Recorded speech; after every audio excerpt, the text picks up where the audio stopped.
Vâng, chào mừng các bạn đến kênh Autolib AutoCAD. Ngày hôm nay cuối tuần tiếp tục ra video mới phục vụ quý vị và các bạn. Hôm nay giới thiệu các bạn là các clip đã được đóng gói thành cái file setup, chỉ cần cài đặt và sử dụng thôi. Đầu tiên các bạn vào trang web là phần mềm gắt 1 blogbox.com, các bạn vào clip card 2. Đó, các bạn bấm nút tải về. Đây, cái clip card của anh Phạm Ngọc Tú rất là hay. Các bạn bấm download các bạn.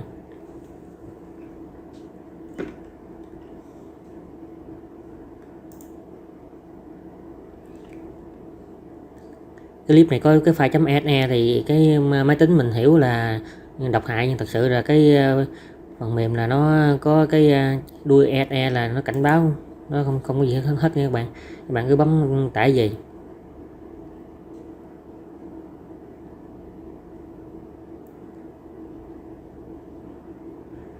Sau khi tải xong các bạn bấm khởi động chạy cài đặt luôn các bạn.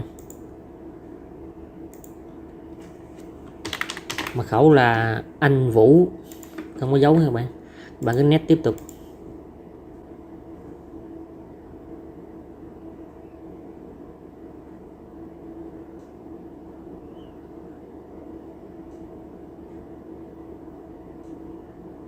Đó, như vậy là đã cài thành công. Các bạn bấm finish và các bạn mở cái phần mềm AutoCAD lên. Để cho cái phần mềm AutoCAD này nó load các menu trên thành menu của AutoCAD các bạn.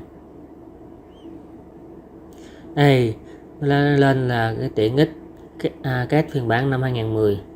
Mình sử dụng AutoCAD 2007 vẫn được nha các bạn. Các bạn bấm X tắt cái giới thiệu đi. Khi các bạn cài xong thì nó hiện lên cái bảng này là về chúng ta đã cài thành công các bạn.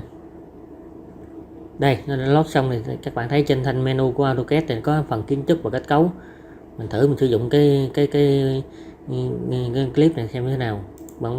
Các bạn thấy là thư viện dữ liệu, mở file thư viện, chọn yêu cầu, tiện ích vẽ tường ngang, vẽ tường dọc. Đó, ví dụ mình bấm chữ mình bấm vẽ phần kiến trúc trước, vẽ tường ngang, bấm nhấp vô. Nếu kêu chọn điểm thứ nhất, mình chọn điểm thứ nhất các bạn. Đó, để vẽ tường ngang cho mình. Nếu như có hai điểm, ví dụ mình có 2 điểm, bấm enter là clip để là cái lệnh đã bị khóa thì các bạn đặt khóa trước nha các bạn. Đặt 1 2 3 4 khóa lệnh, bắt đầu bấm mở 1 2 3 4 mở lên. Ok, đây ví dụ như bây giờ mình có cái trục, ví dụ trục, mình thử trục các bạn, rồi bắt đầu mình vẽ tường, vẽ tường ngang, chọn điểm thứ nhất, mình chọn điểm thứ nhất, bắt đầu chọn điểm thứ hai. Đây, đó, nó sẽ vẽ tường cho mình. Khi mà các bạn có cái mặt bằng của cái bằng chợt của cái mặt bằng lưới trục nào đó, các bạn cứ muốn vẽ tường thì các bạn vào trong đây các bạn vẽ, hoặc vẽ cửa đi, cửa sổ. Trong đây là nó có các thư viện cho các bạn luôn, hoặc là cắt chân đêm, hoặc là xem tọa độ, hoặc là đổi mẫu block, rất là nhiều luôn nha các bạn. Các bạn qua kết cấu đi, các bạn bấm xác lập thông số vẽ. Các bạn có thể tùy chỉnh trong cái phần này, mình hướng dẫn các bạn, mình bấm ok, mình bấm mặc định các bạn, thể tạo bản vẽ, các bạn nhấp vô đó, nó sẽ ra cho các bạn là cái thiết lập các phần ghi chú chung, ghi chú tổng thể, có tiếng Anh và tiếng Việt luôn nha các bạn, rất là hay luôn.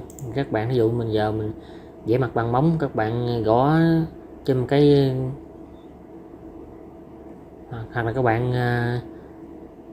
chọn ở trên cái thanh menu của AutoCAD là mặt bằng móng đó, nó ra cho các bạn. Các bạn ví dụ chọn mặt bằng móng nào đó, thông số kích thước nó như thế này, các bạn bấm ok đó, nó sẽ vẽ các bạn. Đây, mình hồi nãy mình quên đặt cái điểm đặt của nó, mình làm lại các bạn. Mặt bằng móng đó, bê tông lót 100 vô nè, chiều dài móng, chiều rộng móng, vô chiều rộng móng mình cũng để 5 mét. F2 bạn bấm OK, đó sẽ ra các bạn, rất là nhanh luôn.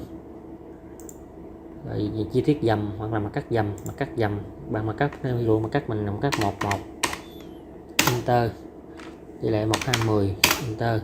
Bề rộng tiết diện, ví dụ mình chọn là 200, cao diện mình chọn là 300, nhấp vô. Chiều dài sàn các bạn không có chiều dài sàn các bạn. Xong các bạn thép mình chọn là 2 đó, lớp trên cũng là 2, lớp trên là 2 các bạn. Đó, số cây thép trong một lớp, đó là cái miền trên miền dưới các bạn. Vì cách cốt thép đây, số hiệu là phép phi 20 các bạn. Đó, tiếp theo là mình vào cái mặt cắt móng. Đây có kiểu móng, kiểu 1, kiểu 2, kiểu 3, các bạn chọn kiểu tùy theo cái công trình của mình. Đây mình thí dụ mình chọn kiểu 3 bằng OK. Trong đây có bề rộng móng 1,5 m, chiều cao móng là 400. Các bạn có thể chỉnh lại cho tùy theo cái bản vẽ cái công trình của mình.